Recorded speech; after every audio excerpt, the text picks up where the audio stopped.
Penasaran nggak sahabat pintar? Bagaimana ya caranya kita bisa mengetahui saham-saham dari perusahaan yang bagus? Halo sahabat pintar, kembali lagi di channel Sahabat Pintar Finansial. Semakin pintar finansial setiap harinya. Seperti yang kita ketahui sahabat pintar bahwa saham itu merupakan jenis investasi yang memiliki tingkat resiko kerugian yang lumayan tinggi ya.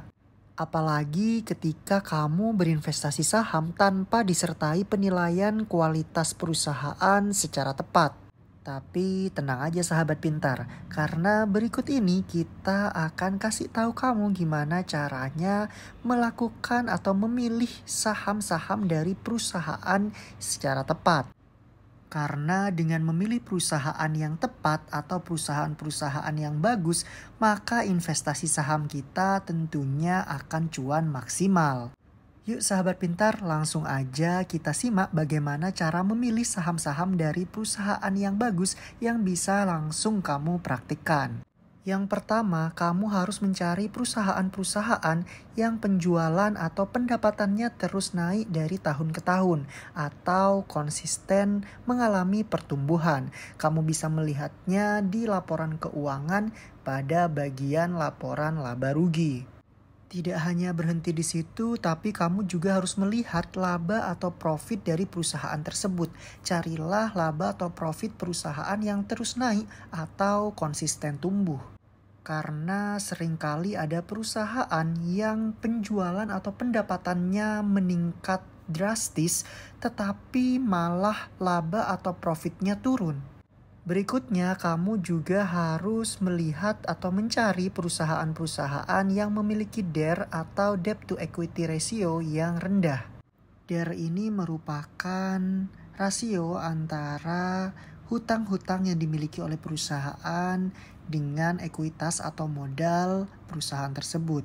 Karena perusahaan yang sehat dan tidak memiliki banyak hutang merupakan nilai plus loh sahabat pintar. DER yang bagus biasanya di bawah 40% atau 0,4 kali. Berikutnya, sahabat pintar juga harus mencermati price earning ratio. Saham dikatakan bernilai murah kalau punya PER yang lebih rendah dibandingkan dengan PER rata-rata dalam sebuah sektor industri. Tapi jangan mudah terkecoh juga ya sahabat pintar, karena PER yang murah itu bukan berarti saham perusahaan tersebut memiliki kualitas yang bagus. Jadi kalaupun mendapati saham dengan PER yang murah, selidiki dulu ya kualitasnya. Jika memang sahabat pintar menemukan yang kualitasnya bagus dan PER-nya masih murah, itu kayak sahabat pintar nemu harta karun loh. Berikutnya, sahabat pintar cari perusahaan yang arus kas dari aktivitas operasinya tentunya positif. Hindarilah perusahaan-perusahaan yang memiliki operating cash flow yang negatif selama bertahun-tahun. Nah, berikutnya ini khusus untuk kamu yang menginginkan keuntungan investasi saham berupa dividen. Nah, kalau kamu pengincar dividen, kamu harus mencermati angka dividen payout ratio atau DPR. Nilai DPR ini menjadi indikator seberapa besar sih persentase perusahaan tersebut membayar dividen kepada para pemegang sahamnya.